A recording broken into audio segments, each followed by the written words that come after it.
live stream. We've got a great one for you today. It is all of our feature requests that have come in the first quarter of 2023. This is a highly interactive session. We're hoping to get as many of you in the comments joining in. You can fire new features at us. That's no problem. If we run over in features, what we're going to do is put a part 2 on this. So do get involved in the comments. This is interactive. Lots of hellos there from everyone. Hello from Ottawa. Hey, Bucky, how you doing? Claude, Claire, loads of people coming in. Excellent. What I'm going to do is introduce you to a couple of people. I've got, first up, we'll say hello to Mario. Mario is our CTO. You should have met him at this point on these live streams. Hi, Mario, hello everyone. Hello everyone. Hey, Mario. Chief Technology Officer at D4H, and Mario is the person who oversees all of these features as they get built, as they get spec'd out. Let's also add in Thierry. Thierry is one of our software engineers. Hey. Works on the personnel training, equipment management, and incident reporting product, which you're going to hear in the very near future. We're sort of starting to call that as a whole team manager. You're going to see a little bit more of that coming through in wording. Thierry, how are you? Good. How are you? Excellent. We have a lot of people joining in here. Where Mario and myself are based in Ireland, although Mario, you're Italian. Yeah, originally from Italy, but living in Ireland right now since 2010. So it's been almost 13 years now. So it's been quite a while. We've Europe over here on this side, and then Thierry, you're in Pennsylvania. Yep. But representing the Canadians. That's right. Yep. From Quebec. So we've transatlantic here. We're also going to add in during the call a couple of other people. Let's say hello first to Justin. Justin is joining us. Hey, Justin, you're in Los Angeles, Justin, is that right? Yeah, Los Angeles, Southern California. Excellent. So we're going all the way Pacific. It's earliest time of the day for Justin. Amy, could you bring up Justin's screen first? Would be great. Here we go. Excellent. So Justin is the Disaster Services Program Manager at Los Angeles Department of Health Services. And Justin, we were just chatting before the call. You were saying you're about 2 years using D4H? Yeah, we've been using the equipment module for about 2 years now. Excellent. And all going well. It is. It's been it was an easy transition, and my colleagues that are using the platform find it very easy to use, and it's we've been using it in the field with cell phones and computers and laptops and iPads, and it's been working really great. Brilliant. Well, what we're going to do is keep introducing people here, and then we're going to go through each of your features. This is a really good collaborative event. Let's say hello to Sydney Renner next. And Sydney, hey, Sydney. Hey. Sydney's in Ohio, EMA Operations Manager at Warren County Emergency Management Agency. Sydney, how are you doing? Good. How are you guys? All good. You're just fairly recently onto D4H by memory. Yeah, we got the incident management platform about April of last year. Excellent. Well, what we're going to do, again, we've got your features listed here, and we're going to talk through. You've got a great one on the incident management forms. So we've got 2 people from the US, and I think we're having connection difficulties with South Africa, but we're going to try. I think Kyle is joining from South Africa. Yeah, hi, good evening, Robin. Kyle, excellent. We've your voice, but not you're a bit frozen. Oh, you're working now. Okay, super. So Kyle is the Vice Chairman at Search and Rescue South Africa. Kyle, you've been on this live stream before. Yeah, we have, when we did a presentation of our use of incident management for the KZN floods, which hits KwaZulu-Natal in April last year. So yeah, it was quite a large natural disaster that took place locally here in South Africa. Just remind us of the numbers displaced. And yeah, it was in the order of 400 people who had sadly lost their lives, and so we provided support on the ground with the various organizations in the rescue and recovery that followed after that tragic event in April 2022. Yeah, quite amazing scale of an event when we saw the pictures. Well, look, that's excellent to have the three of you. You have three of us from our side. We get stuck into some feature requests. I'm just going to put it out there again to everyone watching from the audience. If you're watching this, may as well be on this live stream with us. You can comment in the chat. This is completely live. I see Andy Graham. How are you, Andy? Also coming from Pacific time zone. Eugene, Ray, New Brunswick, East Coast there. Cape Town as well. Oh, we've people. Jim, how are you? Massachusetts. Excellent. New Zealand. Here's our. We've got Wellington Emergency Response Team 8, and they've got some feature requests. Which Amy, maybe you could get into the questions as this is doing. Excellent. Yep. Mario, Unified Accounts. What's that? All right, Unified Accounts. So for those of you who haven't heard about it, so let's give a quick reminder of the advantages of this new system. So it's essentially our new authentication system. So first of all, it allows our users to use a single login across all our products. So right now, for example, you have to use 2 logins for incident management, one for incident management and the other for the other products. Then at the same time, this new system enables the use of the multi-factor authentication across all our products again. Finally, it supports SAML across all our products. At the moment, SAML is supported only on incident management, but now with Unified Accounts, we have it on all our products. So the system is currently in beta. And is actually the public beta. So if you want to join, please go at the form you find at this link to join the waitlist. We'll be glad actually to introduce you to the program and to the new system. I just wanted also to mention that this new system will become at a certain point the default login system. So this will give you essentially an early access to the system. So if you want to join, please visit the link. There's a question there, Mario. Can you see that on screen?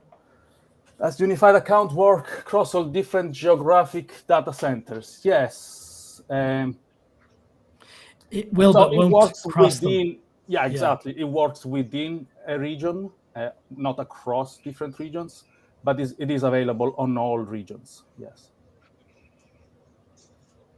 So that's a big step forward for us. It's going to allow you the one username and password and multi-factor authentication. And if you've got an enterprise account with us, your SAML login, single sign-in with your corporate network.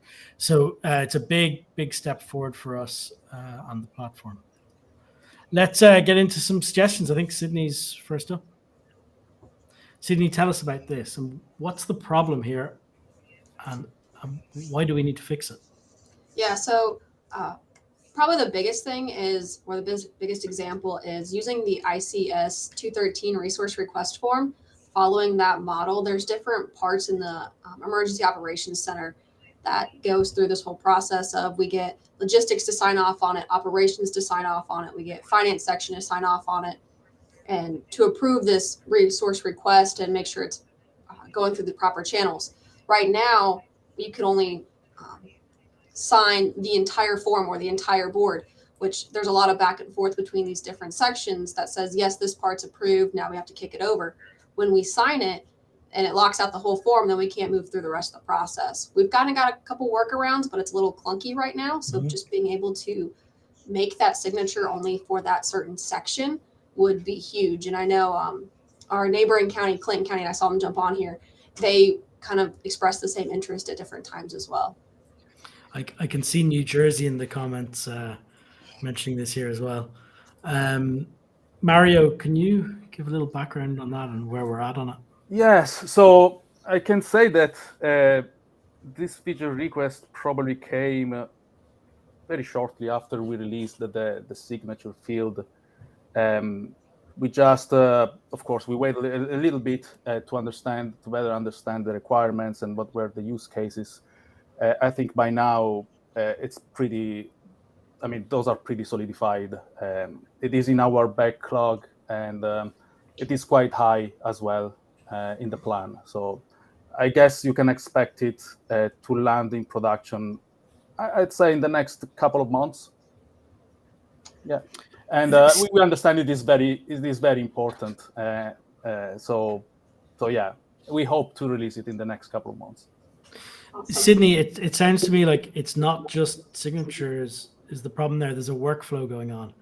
And what about notifying the next signature, or is there some pattern to that, or how would that work best? Yeah, right now we have it built in to where we would alert the other person. We have like a little reminder that says, hey, go ahead in the chat box or in the log, message that person so that the next individual can take it over and know that it's assigned to them. If there was a way where it was signed, it would kick it over to the next position. That would be fantastic. Okay. So, I mean, it might, I'm trying to think how, because the other thing is something like a role lock on a signature field or something. And then we could mention the people in the roles, or I'm just trying to brainstorm how I mean, aside from notifying everybody, how do we know who should sign the next piece? I can see. Yeah, sorry, mentioning them or somehow where we could have to type in, hey, logistics section chief, this goes to you next. Right now, we just do that in the log and alert them that way. Yeah, you know what we could do? We could actually, in the signature field, we would have effectively two fields. One for the actual signature, the first for the name. So you would fill in the name, and that would notify actually the person, and then they would just fill in the signature next. So when the blank simple form or the templated form arrives in, it could have either the person's name or the role assigned to the signature block. Yeah, correct. We can assign that. Yeah, that's the best way of putting it. And then it would alert all signatories that. Sydney, how sequential does the form? Does it always go top to bottom from your experience? It depends a little bit. For the most part, it does go through. Operations fills it out, then it goes over to logistics, and logistics does the different resource request process of trying to find a couple items. They might pick one and send it over to finance, and when finance approves it or disapproves it based off cost, they might kick it back to logistics. So it's a little bit back and forth there, but for the most part, it's a pretty straightforward process. So it sounds like it'd be simple enough and not too frequent that we could alert everybody who's got a signature block. So it'd say operations have now signed their part. Click here to view the form. Yeah. That kind of thing. Okay, interesting. Great. Anything else you'd like to add there? Anyone else? Kyle, Justin, that useful to you guys?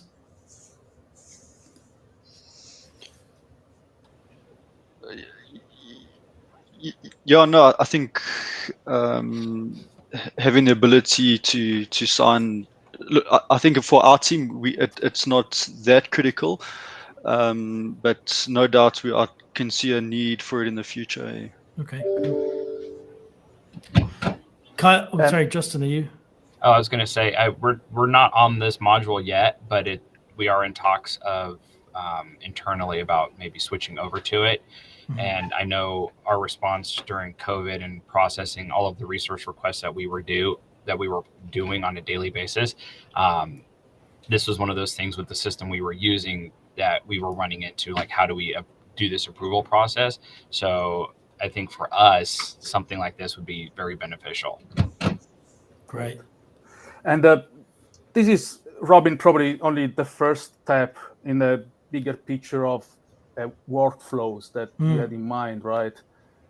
So this would be like a workflow, essentially, a mini workflow implemented in the specific form.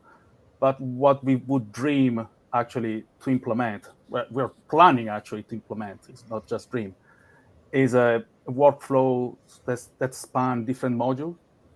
As for example, you fill in this form, then you try and go all a certain checklist. Then you fill in the log with certain messages. So it's a guided experience essentially through certain workflows. which I think a lot of our customers would benefit. I don't know, Sydney, how do you see that being implemented in your team? Yeah, I think we could probably benefit from something like that. Great. Kyle, you're a feature request machine. We've lots and lots of stuff from you over time. I think some of yours are spread throughout the rest of this, but we've got 2 or 3 here just to kick off. Tell us about the first one. QR code. Yeah, so the ability to enter data into a field or a form through an external link. I know we can share forms or completed forms through a third-party link, but that's the completed form. So what would be amazing is if we could share a URL or link or generate it into a QR code where people that don't necessarily have access to D4H could then update certain fields. And an example would be an attendance register. So often we find that we're working with over 100 people on a scene, and just to take an attendance register simply that then includes all the data into D4H would be amazing. So typically how we currently doing it is we have a Google form or a Microsoft form or equivalent, and we create a URL through and then produce a QR code and then share it or stick it up outside of our operation center. And then before people enter the scene, they'll typically scan themselves in, and then that would be linked to what resources they come in with or skills or which agencies they involved in or what their reporting lines are, etc. And then that can just feed into one central place that you have oversight of, along with all the other data that you're managing. So this is a status board of resources rather than being your specific users. They're going to be third parties and everything else. So correct. Yeah, correct. Yeah. So a lot of people are using Survey 123 like this to collect up damage assessments, and we've often talked about the ability to do it. It's incident management again. Mario, do you want to? Yes, this is actually the next big piece that we are going to work on. So this goes hand in hand with another feature, which is actually creating, let's say, entity status boards and forms outside of incidents. So I don't know what was your plan there did you plan actually for those data to end up in a specific incident, Kyle, or you wanted that data to arrive somewhere else? Yeah, so definitely to a specific incident, right. But then the data. So basically, the ability for a third party to enter data.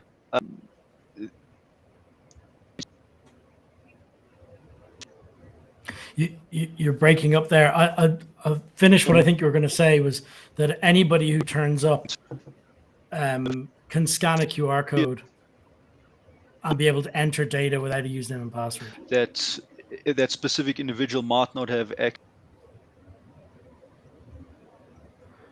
Yeah, so I think that's what what it is, and what the request is.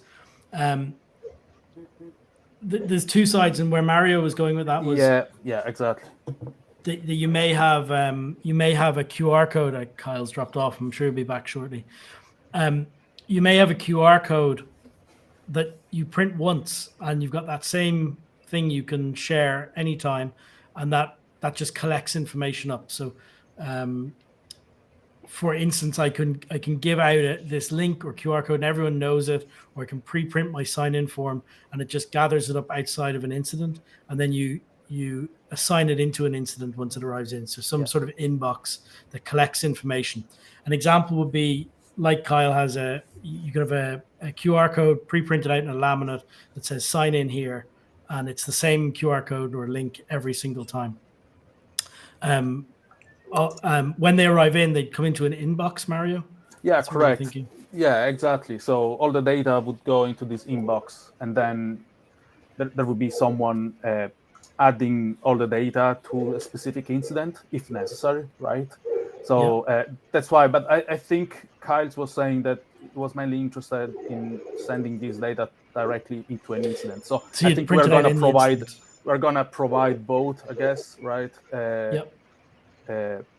So these are essentially two sides of the same coin. So, but this is definitely the next big feature that we are going to work on, and we're going to start probably sometimes next month. Excellent. Sometimes in April, we're going to start working on this. So I see that useful for everything from surging a lot of volunteers during an emergency. You can just give them a link and collect information.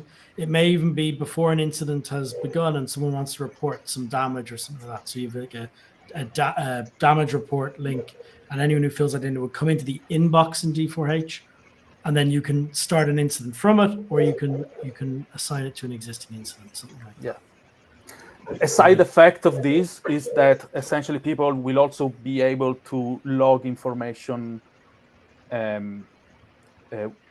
Since they are able to log information without an incident, they will essentially be able also to log this information also while offline, right? Before the incident has even started, right? Because a lot of, for example, you might find yourself outside in the field, find that something is wrong. I don't know, that there is some debris on the street, and you don't have connectivity. So you cannot start a new incident while offline, but this feature will give you the ability to start recording information without having an incident. So starting creating forms, creating status boards and so on, and sending them into this big inbox that then is used to fill in the incident. Once the incident is created, then you have connectivity again. So there's going to be a big change coming up related to this. Excellent. I'm really excited about that one. I would add a little question on that. Are you thinking mostly about using this for more spontaneous volunteers, or for more structured or recurring resources such as air ambulance or similar?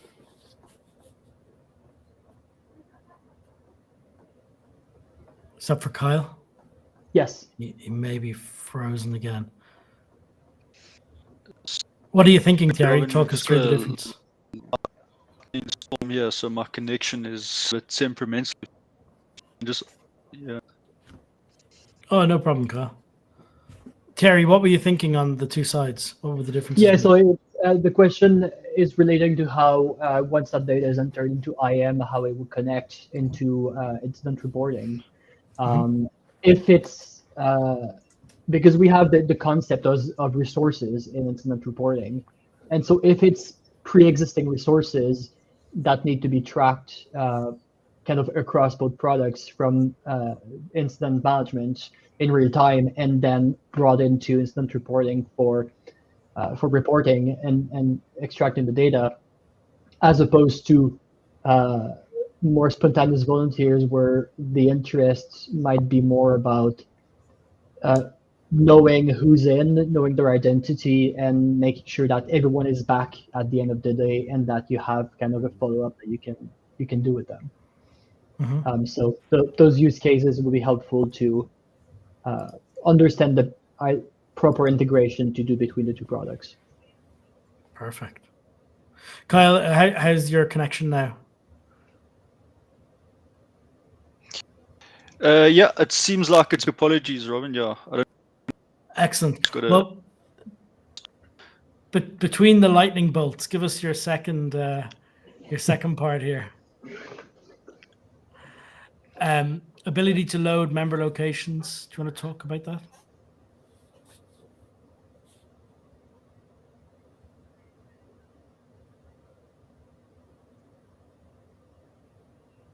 I'm not sure this is what we'll do. Let's jump to Justin, and we'll come back to Kyle's second one for the connections improved. Justin, how are you over in LA? Doing good. Excellent. You've got some great. You guys use the equipment management tool. Yes, we do. and I think we have about 4,000 items of equipment in here that we're tracking right now. So it took me a while to get everything prepped and uploaded. We moved from spreadsheets, like probably close to 100 Excel spreadsheets that I transitioned over to the platform. So in setting up for us, we have to perform on-site inspections at hospitals, and we also have the hospitals are also required to do annual inspections of their equipment and provide those results back to us. And it's just part of the grant requirements that we have. So in setting this up, once we transition, I came to realize, like, because we have some items that are like a PAPR, for instance, that's we have them in multiple locations throughout the county. So we have some that are in our warehouse that are brand new, and then we have some that are deployed into our hospital facilities and others that are deployed to other partner agencies.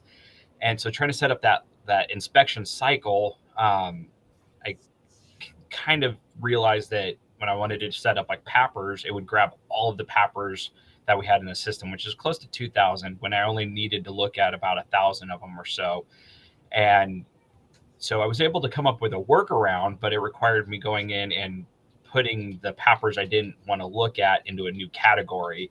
And then when I built out the inspections for the hospitals, I used the category that I left for the hospitals. So it's kind of looking at that idea where, because I know you can create the inspections individualized for a single location.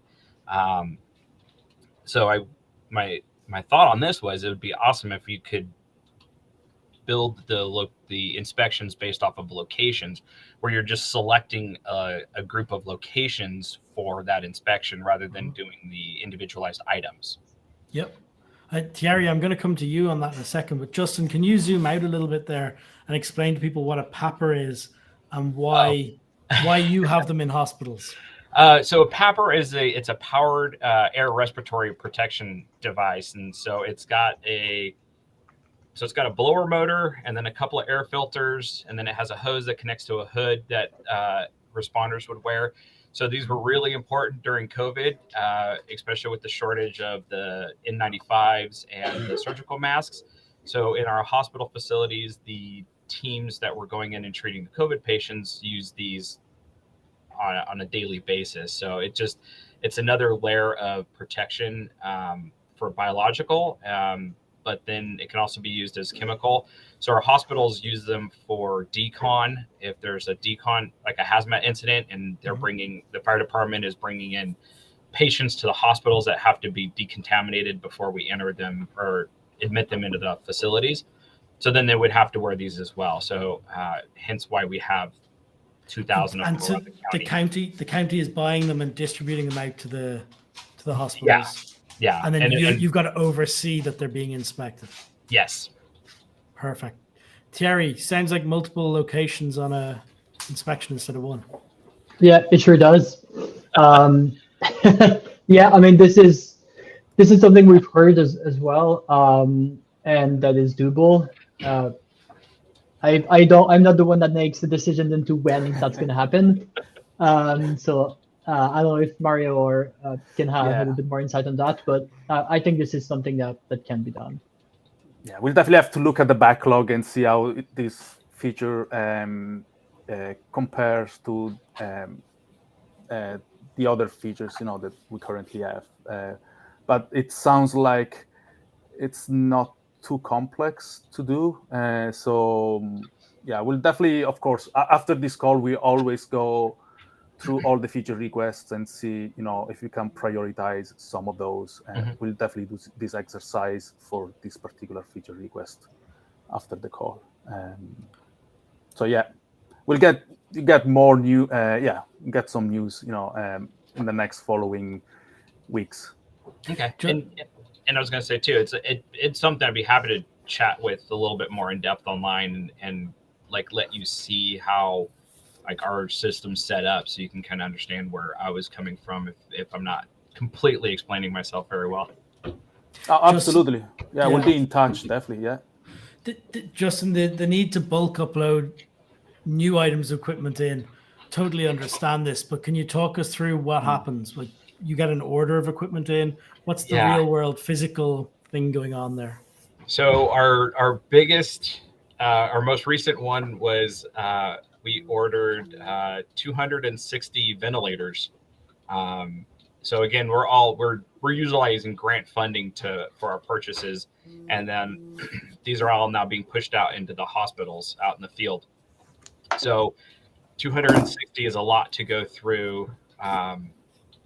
And so when we get the stuff from the vendor, they come in we get a spreadsheet that has the serial numbers and the make, the model, and all that stuff. And where with our tracking that we're having to do, we have to track like purchase orders, the invoice numbers, the serial numbers, and then we are barcoding all of our items with a barcode that allows the scanning to utilize that function in the equipment module where you can pull up the item. And then LA County comes in and tags them as well because they're capital assets. So there's a lot of information that's getting added to every single item when we add in a new item. So being able to have like that default spreadsheet of fields where we can just kind of enter it in and fill in that data and then upload the one document rather than duplicating an item 259 times and then going in through every item and adding in all the fields, because the duplication part is easy. It's just that the more you're clicking through stuff, it's that it starts to introduce human error. So my thought was with that bulk upload, it would just make stuff like that really easy because we tend to purchase a lot of things in bulk. We're not buying onesie twosies of things, and we're buying like hundreds of thousands of dollars of equipment in one shot. Thierry, do you want to talk about uploads and what we do today versus what could be done there? Yeah. So today we do offer bulk upload more often than not during implementation, where we kind of need to do it on the back end because it's the process is not directly doable through the interface. But so what we've discussed before, and we do want to do it, is to make that accessible through the interface, a little bit like it's done currently to BullCAD members, where you can upload the spreadsheet, you can kind of review all of the contents before they're actually created, and then you can edit them in a way that's very similar in terms of the interface to what spreadsheet looks like. So it's a lot easier to do it in bulk rather than duplicate, like you said. I'll also add that we have plans through the interface to make bulk changes where from a list of multiple entities, we can edit more easily multiple properties on multiple. And by entity, I mean, in this case, it can be items of equipment, it can be members, where just from the list, we would be able to do some of those changes where we kind of reduce all of those clicks of duplicate item, go in, update details, and then trying to keep up where you're at. So yeah, that's I can hear your pain. And this is something to address for sure. Yeah. We have a long list actually of bulk actions that we want to implement, right? As you said, Thierry, one is, for example, updating items. The other is deleting items in bulk, right? So yeah, I think there is a whole project there for us to work on. So yeah, definitely important. And sure. I just want to add also regarding when getting details about the uses that you have for a feature when it's suggested, and that applies to every one of you today on the stream, but also people that send them that send suggestions to through support or through your implementation specialist or anyone through in the team really. Getting details about how you want to use a feature and what is the problem that you want to solve with it. It helps us design it properly, because for every person that says, oh, I want bulk upload, the problem they're trying to solve might not be the same for everyone.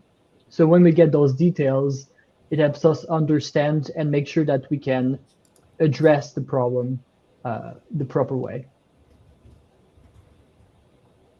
Excellent. Justin, your third one around customization on reports and selecting which fields to display. It's obvious to us what that is, but again, can you talk about the problem, why you need to do that? So like I love the reporting feature, like just the default reporting feature that's there. But in when we're creating reports or inventory reports that we're sending out to the hospitals, excuse me, that we're saying, hey, this is the equipment that you're supposed to have. There's some things that would be a little bit more beneficial for us to put on there, because so for example, if I'm sending the equipment roster that a hospital has, I'm having to send them 2 reports, or I have to export everything out into Excel and then send them that, because one will include the serial number, but it doesn't include the barcode number. And so like I'm having to generate, so I generate a double report out of the system, one with the barcode numbers and then one with the serial numbers, and then give them both of those things. So just going in and being able to select like just a handful of fields on that report would make a huge difference on things like that. Mm-hmm. Excellent. I think in the settings, there's a place you can turn on serial number. I may be incorrect that that's on the PDF, but it definitely shows the serial number in more places. Mm-hmm. I have to go play with that. Thierry or Mario, can you jump in on that? Kind of adding fields to a custom report? From my perspective, from a more general point of view, we know already that there is a lot that we can add in terms of customization to the reports. So I just wanted to say that that's high on our priority list, and we definitely care about our customers being able to create more powerful reports. Specifying custom filters, as you said, specify also the fields that are exported in the report and so on. So that's very high on our list. I don't know, Thierry, if you wanted to add anything specific to this. I agree entirely. Yeah. Pretty much. Yeah. But before we get back to Kyle's questions, or Justin, sorry, are you jumping in? Oh yeah, I was going to say, and I know you guys have where you can go in on the back end through the API and kind of generate the customized reports through the API side of things.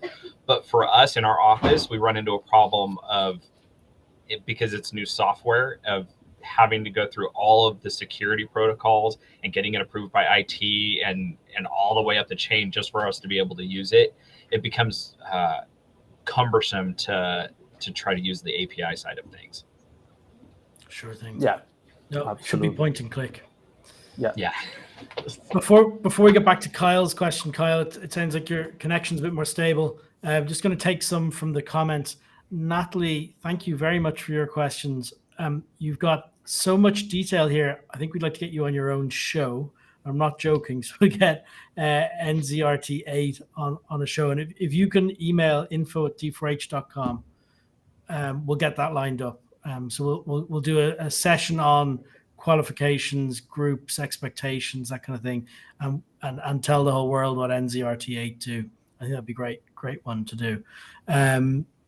Lesh joined late. I'm not sure if you're talking about incident management or personnel training here, because I think we do some of this stuff. So, who holds positions on a historical basis? I'll talk about the 2 products unless I see you correct me on which one. So in personnel training, anybody can have a role. Yeah, personnel, as you're saying. So in personnel training, anyone's attendance can have the role set aside in it. So you would say they were doing logistics officer for an activity. Now, if you change their default role, we're not storing the differences in default roles between people. But if they attend an activity, we're storing them in that role. So I hope that helps in that a little bit. In terms of an incident management during a live incident, everything's audited. So as you move a person between a different role on the same incident, every start and stop time is being audited within the incident again. The same thing, incident management has an org chart feature, but I'm listening loudly to your being able to keep an org chart outside of an incident. And that's a whole area we hope to expand on this year, is around better planning and preparation tools. So while you can draw org charts in incident management, they're very tightly connected to plays. We want to bring that into a more general use. We've also got some stuff in our I'd say it's a thinking stage around being able to set up different operational periods in incident management and pre-plan an operational period and effectively roster people into roles ahead of time. So I hope that gives some of that. There are more people coming in here. Nicole, I can see you're saying it's mirroring what British Columbia Search and Rescue need and have requested for on the qualifications, which is great to see multiple people doing that. Natalie, I can see you're going to email in. That's great. And maybe we could even get Nicole and Natalie on the same show, and we can go through all of those topics. Okay, Kyle, we get back to ability to load member locations. Maybe you could tell us again about the why, the problem behind this.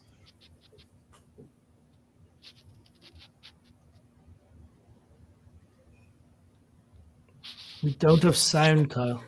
I can see you talking. It's as if you're on mute, possibly.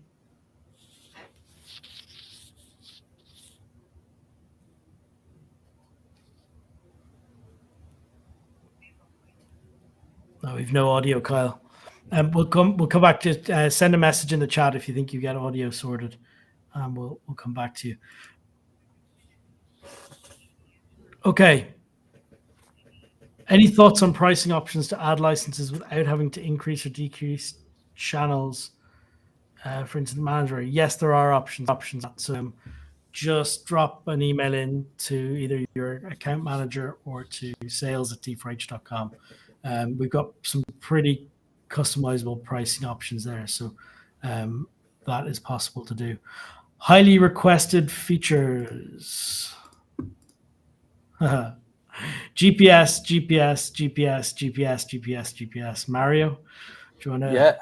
Yeah. This is a long-standing feature request. Actually, it came up even in last year's live stream, and yeah. So it's not that we are ignoring our users; is that we have so much going on at the moment, and you will see in the following months.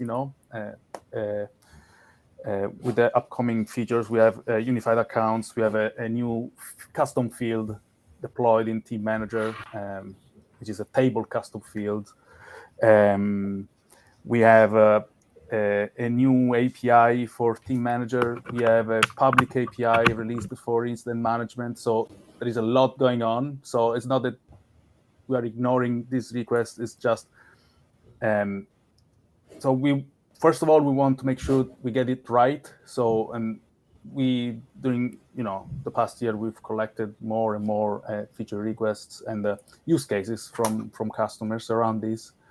And we also, in this regard, we are planning. We can say it, Robin. It's probably another product, which could be probably another product. It would be a small mobile app that you install on your smartphone, and that would allow us to track users on the field.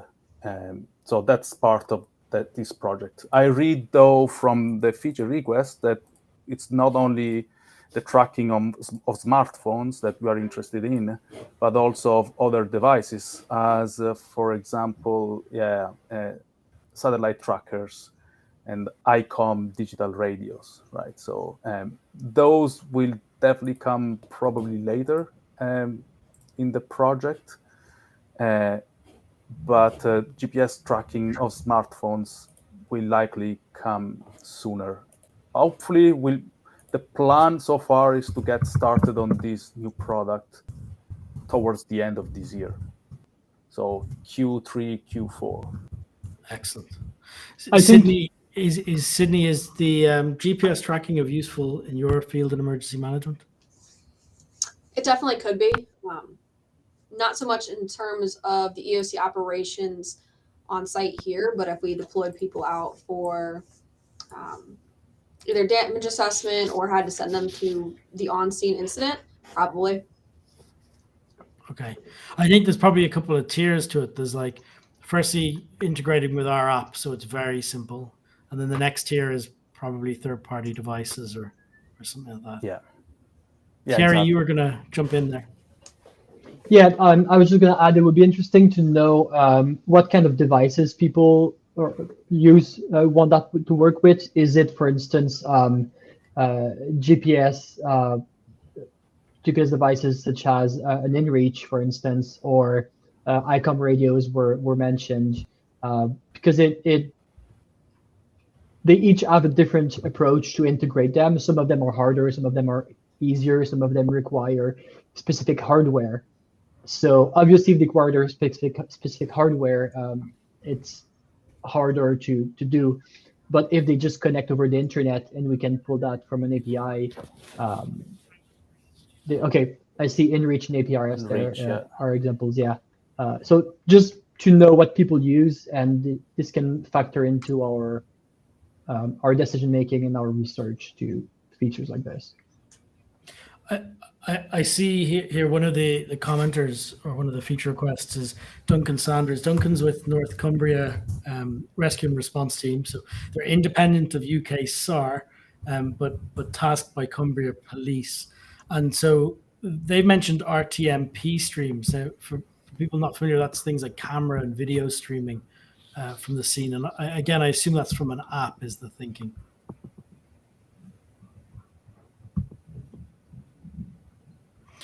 Duncan's on the comments here. Great, Duncan. Duncan saying, just give us the API and we'll do the rest. Lovely. That's what we like. Yeah. Cal Topo is a source as well. Yeah, Cal Topo is good at picking up live positioning there of people. Okay, great. We jump to the next topic.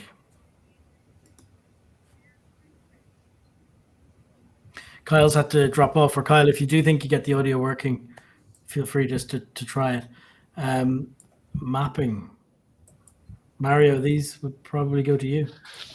Mapping in the D4H Incident Management mobile app. Yes, that is probably the most important feature currently missing in the incident management mobile app. Again, this is high priority, and I don't have an exact timeline for this, but I know that it's quite high in our list at the moment.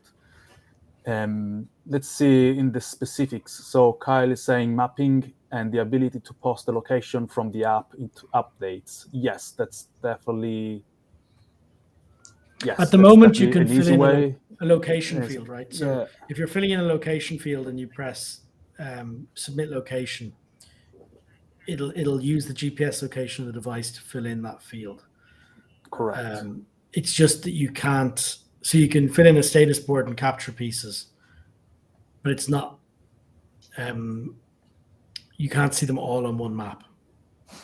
However, I see how this could be useful to send into the log. Like instead of the tracking is the high resolution, right? Tracking, but this can be useful. For example, I want to send my location just once in a while, right? Mm-hmm. Or after someone prompts it, asks for it. So yeah, it's definitely something that we keep in mind when we get to this. So then Josh.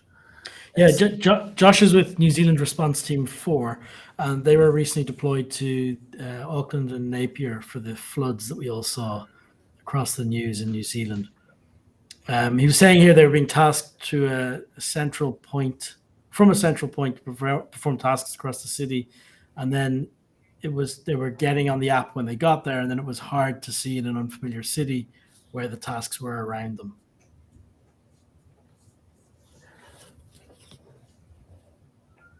So,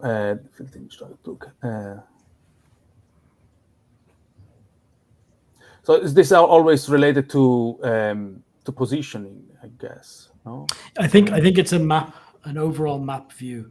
So a single the map, same as the web map, where you can see a map with all layers on it. Yeah, definitely. When we implement the map on the mobile app, it will come with all the features of the main the web app, let's say. So layers is one of those, certainly. We also have, for those talking about mapping, a lot of our customers have asked for a better integration with Esri, ArcGIS. So that will also should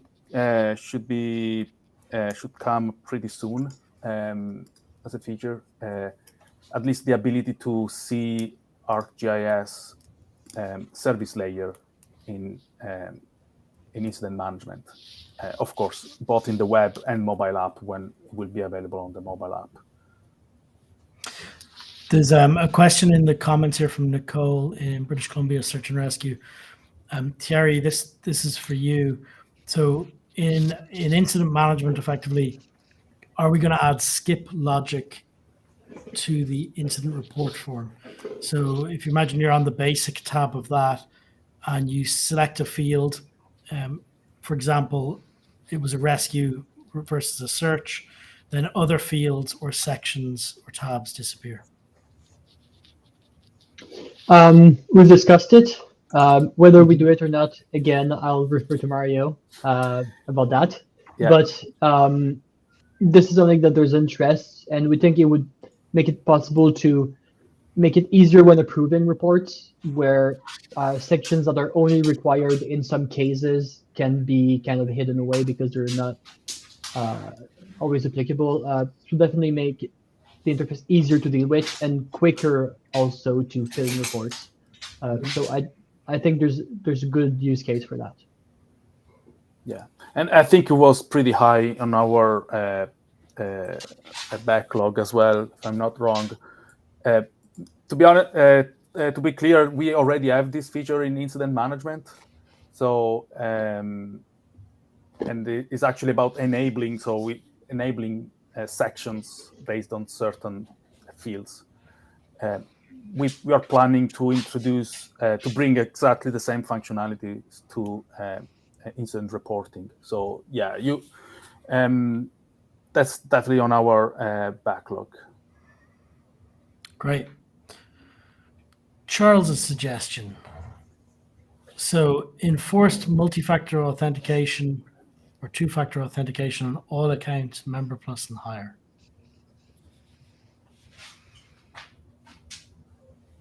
Mm-hmm. Mario, it's kind of So first step to get to this is bringing unified accounts to production to everyone. And as I mentioned at the beginning of the stream or the live stream, this is happening sometimes in Q2, Q3. This is the next step. So the plan is to bring the ability to group members into organizations and have those organizations have control over the accounts of their members. Control, as in enforcing certain types of security policies, as for example multi-factor authentication for all accounts. So this is stage 2 of unified accounts, and I don't have an exact timeline for this. Again, this is very important. So, but let's get unified accounts out first, and then we'll take care of enforcing security policies for an organization. At this time, I think this would also be mainly something that would apply to all members rather than specific access levels, so that it works across so it works across both IM and the rest of the products, regardless of if they're using it on the web, using it on mobile.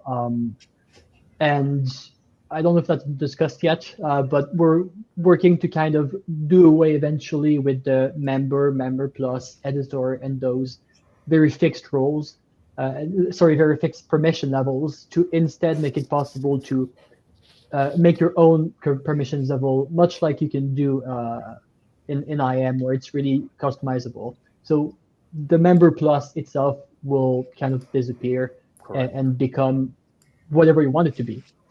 As a result, such security policies will be mostly applied to all members rather than just specific permissions. Correct.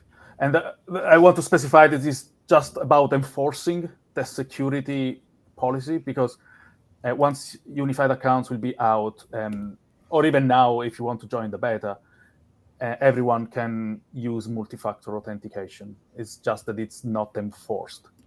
But each admin could just, in some way, create this convention or just encourage people to just enable it, and at least until we provide some facilities to enforce this setting. Great. Kyle, I think your audio's back. That's what I'm hearing. Yeah, can you hear me Excellent. okay now? Roy? Yes. I think just the comments on that previous one, that would be amazing to have additional permission accounts or permission settings on the various users in personal and training. I think that would be very useful for us. Excellent. Great. Talk to us about loading member locations in.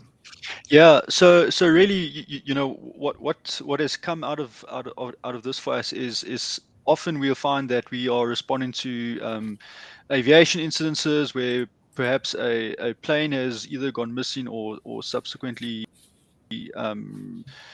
flashed, and so we try and then find people that are near the respective regions or where incident takes place. So what would be really useful for us is or similar to your equipment locations, where members can load their locations or where they live or where they're based, and that will help guide to our resources that are closest to an incident. And I think very similar to the equipment location platform, where you can have an integrated map where you could extract those locations into a KMZ file or whatever. And I think something that could be a little bit more advanced would be to either then integrate those locations into incident management. So where you've got a linked personal and training and incident management accounts, you could then overlay the mapping features as a map overlay within incident management from your locations pulled from personal and training. But yeah, I think very similar to your equipment locations.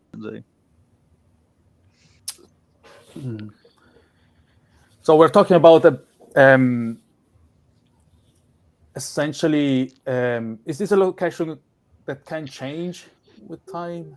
It can, correct, and I think that's what the challenge is that let's say it's a person's residence. In their profile, they would load where their residence is, and we've already got that feature, but it's not linked to a coordinate field where it should be a defined GPS latitude, longitude coordinates or a set address, and then that then links to a mapping feature. So basically carbon copy of equipment locations, but just extended to members' specific locations as well. Thierry, is that a built-in field that we have in personnel and training for the current location address? I guess it is, yeah. You're muted. Sorry, I was muted. Yeah, the address is a built-in field. I think currently we're not displaying that on the map anywhere, but we could be able to use that to map that to coordinates and show that on the map on the personal training side. Yeah. But well, at the moment it's possible to import the personnel incident management from personnel and training, and already incident management can display on the map anything that has a location. So probably, yeah, there's definitely something that we can do there. We can extract the coordinates from the address and display it on the map easily. Yeah, relatively easily on incident management already. But Yeah, I think, yeah, it would be also like probably a matter of either adding a specific lat long field on. This is a long-term solution. Adding a lat long-term field in incident reporting, or just using the address, right, to get to those data. Yeah. So- Let so- me check. Let yeah. me check if we do have the lat long. We might. I don't remember off the top of my head, but I can insert that in a minute. But yeah, it's definitely geocoding that to get the coordinates from the address is certainly possible. This would just account for their home base, so their primary address, which has its limitations for people that have multiple addresses, for instance. But I think combining that with their on-call, off-call would be able to leverage that. I wonder, could we do something clever with drive time calculations as well? Yeah. To a pin. Our new weather provider, but they are giving some anticipations here, as some features to calculate the drive time based on weather conditions. So we can definitely do some of that. Yeah, by the way, you will see a new weather provider being introduced, let's say in the next 1 to 2 weeks for incident management. And this will allow us also to display weather as an overlay on the map. This is not now in the next 2 weeks. This is phase 2. For now, we are just switching weather provider, but it will allow us, to have a weather on the map. And as Robin was saying, also some cool stuff, as for example, calculating the drive time based on the weather conditions, which of course that can change dramatically, based on, if you have snow on the road versus, if it's a clear day. So yeah, this new feature will come, let's say, as a phase 2. We're going to have to start wrapping up at this point. We've got more questions and features here than we could possibly cover in an hour. So I feel a part 2 coming on. There is a question in from Jim Dennehy, Massachusetts Department of Fire Services. Here it is on screen. Thierry, can you talk about this one? Yeah. I was looking at our backlog here, and we've had that for quite a while, and been requested by a few people. It's not that long to do. So I was just looking at it, and I think we can do that very soon to make it possible to print that attendance sheet in the next few weeks. Let's bring that to the next iteration planning then. Yeah, definitely. So Tara, Jim, yes. Sorry, go ahead. Yeah, so Jim, yes, that's going to happen. As Tara pointed out, this is recorded and on our YouTube channel if you want to watch it back. We will do a part 2. Absolutely. Amy, could you bring back up the QR code for the UA beta? I can see we've had lots of clicks on people scanning that with their cameras. If you want to go to that link and not type it in, here we go. You can either point your camera at that or type in that link. Yeah, the link should be in the description as well, in the video description on YouTube. So you can click that directly. Excellent. Well, this has been fantastic. I suspect we've got record numbers tuning in here today. Is huge amount of engagement. Thank you so much to Sydney and Justin for joining, and Kyle. Well, Kyle, you only joined for half, right? Yeah, apologies. Eh? You're right. Yeah, thank you everyone so much for that. It's been excellent. We really appreciate people coming on these streams and giving the insight into their worlds. And the we're interested in the why, as you hear me asking, the problem that we're trying to solve, and so we can come up with the best possible solution. So thanks for that, and thanks to everyone. Anyone, any further comments? Any last pieces? No, we're good. Enjoy your days. Talk to you next.